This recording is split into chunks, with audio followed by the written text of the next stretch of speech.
नमस्कार दोस्तों, आपका स्वागत है आपके अपने यूट्यूब चैनल स्मार्ट स्टडी पर। फ्रेंड्स, आज की यह क्लास यूपी पुलिस कांस्टेबल परीक्षा के लिए बहुत ही ज़्यादा महत्वपूर्ण है, क्योंकि इस क्लास से आपको एग्ज़ाम में सीधे 10 से 11 क्वेश्चन देखने को मिलेंगे। किसी भी एग्ज़ाम के लिए 10 से 11 क्वेश्चन जो है बहुत ही ज़्यादा महत्वपूर्ण होते हैं। आपके एग्ज़ाम में केवल 14 दिन बचे हुए हैं। आपका एग्ज़ाम जो है 8 जून से स्टार्ट है। 8 जून, 9 जून और 10 जून को है, ठीक है। और आज है 24 मई, आज है 24 मई। तो उस हिसाब से जो है 14 दिन बचे हुए हैं।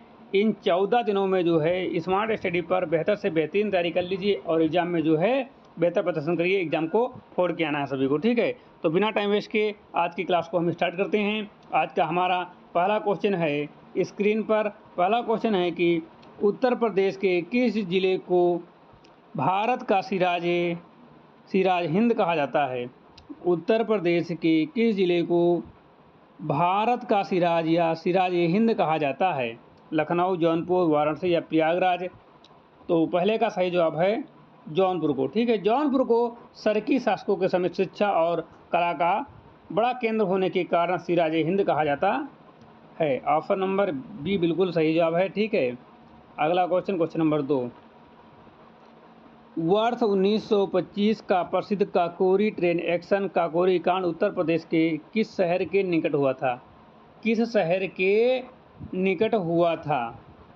तो ये जो हुआ था ये लखनऊ के आसपास हुआ था। वहाँ पर एक स्थान का नाम है काकोरी, ठीक है। तो वह लखनऊ में हुआ था, ठीक है। और डेट पूछेगा तो आपको बताना 9 अगस्त 1925 को, ठीक है। सन तो यहाँ पर दिया हुआ, डेट नहीं दिया है, तो 9 अगस्त, ठीक है, 1925 को क्रांतिकारियों द्वारा लखनऊ के पास जो काकोरी स्टेशन है वहाँ पर सरकारी खजाना लूटा गया था। ठीक, क्या क्या किया गया था? सरकारी खजाना को लूटा गया था। तीसरा क्वेश्चन, उत्तर प्रदेश का कौन सा जिला 3 ओर से मध्य प्रदेश राज्य से घिरा हुआ है? उत्तर प्रदेश का कौन सा जिला मध्य प्रदेश से 3 ओर से घिरा हुआ है? सोनभद्र, ललितपुर, झांसी या मिर्ज़ापुर? तो इसका सही जवाब हो जाता है ललितपुर, ठीक है। ललितपुर जिला जो है मध्य प्रदेश से 3 तरफ से घिरा हुआ है और केवल उत्तर में झांसी से जुड़ा है। उत्तर में कहाँ से? झांसी से जुड़ा है। तो सही जवाब है ललितपुर। अगला क्वेश्चन है, भारतीय संविधान के किस अनुच्छेद के तहत उत्तर प्रदेश में महाधिवक्ता यानी कि एडवोकेट जनरल की नियुक्ति की जाती है? अनुच्छेद 165, अनुच्छेद 177, अनुच्छेद 153 या अनुच्छेद 197? तो 4 का सही जवाब है अनुच्छेद 165 के तहत राज्यपाल द्वारा राज्य के सर्वोच्च कानूनी अधिकारी महाधिवक्ता की नियुक्ति होती है। ऑप्शन नंबर ए अनुच्छेद 165, ठीक है, 165। क्वेश्चन नंबर 5 है, बौद्ध धर्म के अनुसार गौतम बुद्ध ने अपना प्रथम उपदेश धर्म चक्र परिवर्तन उत्तर प्रदेश के किस स्थान पर दिया था?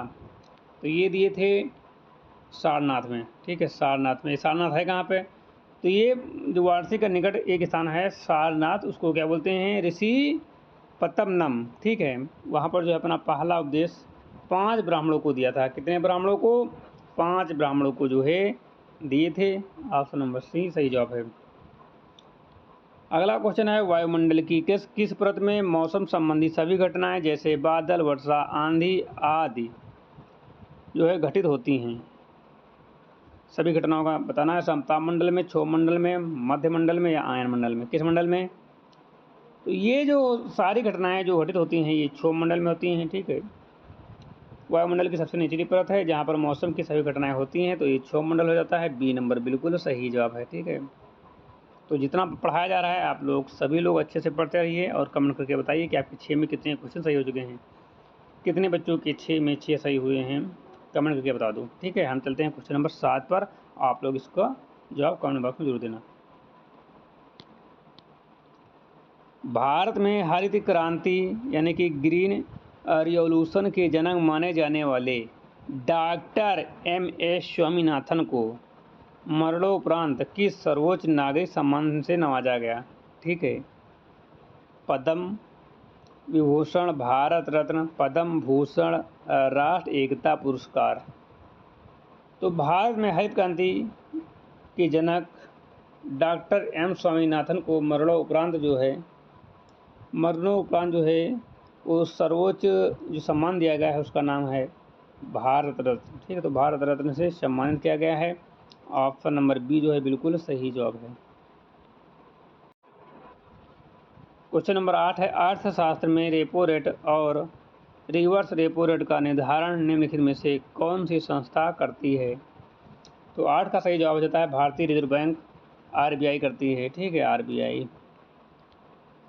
समाज शास्त्र के अनुसार निम्नलिखित में से कौन सी एक प्राथमिक समूह प्राइमरी ग्रुप की विशेषता है? औपचारिक संबंध, विशालाकार, आमने सामने का प्रत्यक्ष संबंध, और ऑप्शन डी है लिखित नियम।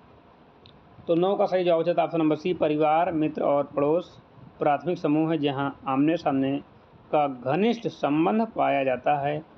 तो 9 का जो है सी सही जवाब है, सी। अगला क्वेश्चन है, मानव शरीर की सबसे बड़ी ग्रंथि कौन सी है? मानव शरीर की सबसे बड़ी ग्रंथि कौन सी है?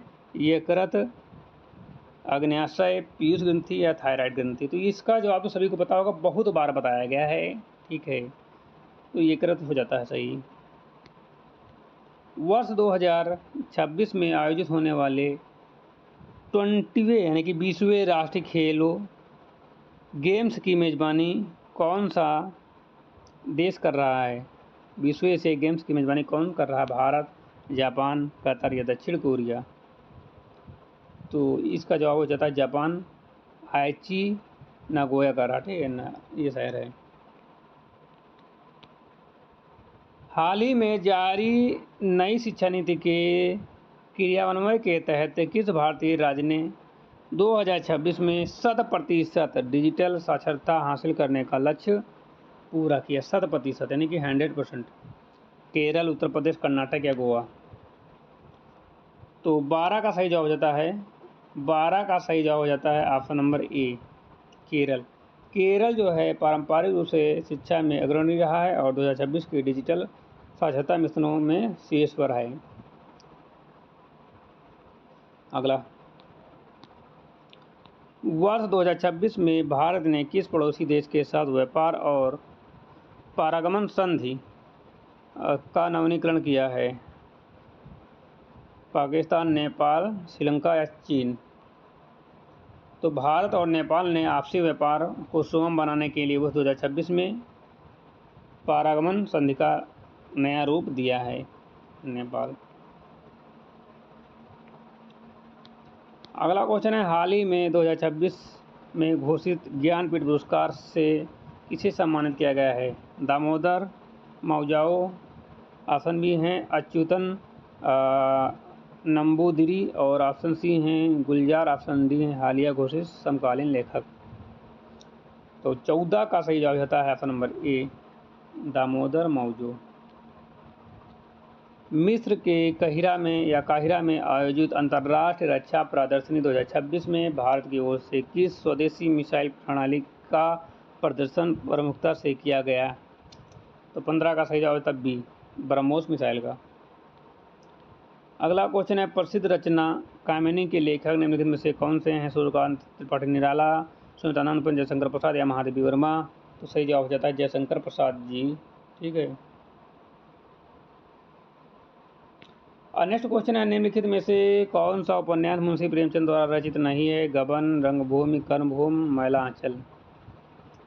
तो मैला आंचल जो है वो स्वरनाथ रेणु का लिखा हुआ है उपन्यास है। ठीक है, आंचलिक उपन्यास है, तो मैला नहीं है इनका। इतिहाद शब्द का सही संधि विच्छेद क्या होगा? इतिहाद शब्द का सही संधि विच्छेद क्या होगा? इति प्लस आद, इति प्लस आद, इत्य प्लस आद या इति प्लस आद? तो ये चार जो है इनमें से एक ही सही होता है। तो मेरे हिसाब से option number B is right होना चाहिए। That means B is right होना चाहिए ना, क्योंकि बी सही दिख रहा है, उसके अलावा बाकी सभी तो आपको गलत हो रहे हैं। तो बी सही है, इति प्लस आदि। ठीक है, इति प्लस आदि वाला सही है। अगला क्वेश्चन है, इतिहास शब्द में निम्नलिखित में से कौन सी संधि है? गुण स्वर संधि, यण स्वर संधि, वृद्धि स्वर संधि, दीर्घ स्वर संधि? तो 19 का सही जवाब हो जाता है बी, यण स्वर संधि। यण स्वर संधि बी बिल्कुल सही जवाब है, बी। अगला क्वेश्चन है, निम्नलिखित में से कौन सा शब्द तत्सम है? निम्नलिखित में से कौन सा शब्द तत्सम है? ओष्ठ, कान, जीभ या दांत? ओष्ठ, कान, जीभ या दांत? तो 20 का सही जवाब हो जाता है 20 का ए, ओष्ठ तत्सम है। तत्सम जो था संस्कृत, बाकी सभी जो है हिंदी हैं। ठीक है, तो दैट मीन्स ओष्ठ इज राइट। अगला क्वेश्चन, कपूर शब्द का तत्सम रूप क्या होगा? कपूर का तो तत्सम सभी को पता, संस्कृत थोड़ा सा दिख जाए वो तत्सम होता है, तो ये पहचानने की जरूरत होती है। कपूर का कर्पूर हो जाता है, ठीक है, तो ये अला हो जाएगा कर्पूर। ये कपूरा कपूरा कर्पूरम न करना, ठीक है, कर्पूरम ये न करना, ये कर्पूर होगा, ठीक है। ये तारी ने तनुजा तट तमाल तौर बहुछा, इस पंक्ति में कौन सा अलंकार है? तो इसमें भी आपको यमक श्लेष दिख रहा होगा। कौन सा दिख रहा है? यमक श्लेष है ना, तो यहाँ पर जो है अनुप्रास होगा, ठीक है। क्या होगा? अनुप्रास। कनक शब्द 2 बार आया है। कनक कहाँ से आएगा इसमें? तरिन तनुजा तट तमाल तरोर बहुछा, इस पंक्ति में कौन सा अलंकार है? ठीक है, 22 नंबर। 22 नंबर इसमें कौन सा है? तो यहाँ पर जो है 22 में ता वर्ण की आवृत्ति बार बार हुई, इसलिए यहाँ पर अनुप्रास। कौन सी ता? देखो, ता, तरिन, तनुजा, तट, तमाल, तरवर, ठीक है, तो यहाँ पर काफ़ी बार जो है ता शब्द का प्रयोग हुआ है, इसलिए यहाँ पर अनुप्रास अलंकार है, ठीक है। और चलते हैं कनक अला 23 नंबर। कनक कनक ते 100 गुने मादकता अधिकाय, इस प्रसिद्ध पंक्ति में कौन सा अलंकार प्रयुक्त हुआ है? तो 23 का सही जवाब होता है यहाँ कनक शब्द 2 बार आया है। एक का अर्थ होता है धतूरा, दूसरे का अर्थ होता है सोना, अतः यमक अलंकार है, ठीक है। जहाँ पर एक शब्द के मतलब कि हाँ एक शब्द के 2 अर्थ होते हैं, वहाँ पर यमक अलंकार होता है ना। कौन सा होता है? यमक अलंकार होता है जहाँ पर एक शब्द के 2 अर्थ हों, जैसे कनक कनक। तो एक कनक का मतलब धतूरा और दूसरे कनक का अर्थ होता है सोना, दैट मीन गोल्ड, ठीक है।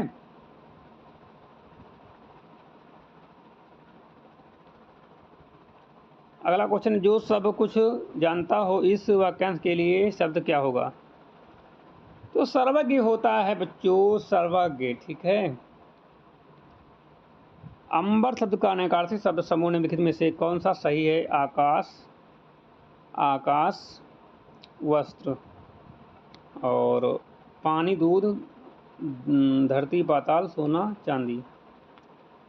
तो 25 का ए हो जाता है। आकाश के 2 प्रमुख अर्थ होते हैं। आकाश का मतलब होता है आसमान, और आकाश का वस्त्र मतलब कपड़ा होता है, तो ए सही हो जाता है, आकाश वस्त्र। वस्त्र मतलब कपड़ा हो जाता है। निम्नलिखित में से शुद्ध वर्तनी शुद्ध शब्द का चयन कीजिए। कावित्री, इसमें कौन सा? बस यही देखना है, कावित्री कौन सा सही? पहला तो गलत होना चाहिए, पहला सही है, गलत है दूसरा कवित्री। इसमें सही कौन सा भैया? आप लोग बचाना। क्या पूछ रहा है? शुद्ध वर्तनी कावित्री, तो सभी तो गलत हैं, 20 सही लग रहा कावित्री से। अभी भी कुछ डाउट है, आप लोग कमेंट करके बताना, ठीक है। और ये क्वेश्चन बार बार पूछा जाता है कन्फ्यूज करने के लिए, ठीक है। कमेंट करके बताओ 20 सही है कि गलत है, आप लोग कमेंट करके बताओ, ठीक है। फिर हम आपका जवाब कमेंट में देंगे, ठीक है। सही तो बी है, फिलहाल आप लोग अपना राय देना है कमेंट बॉक्स में, ठीक है, सही है गलत है, ठीक है। अगला क्वेश्चन, निम्नलिखित वाक्यों में से शुद्ध वाक्य का चयन कीजिए। शुद्ध वाक्य पहचानना है। तो यहाँ शुद्ध गाय का दूध मिलता है, यहाँ गाय का शुद्ध दूध मिलता है।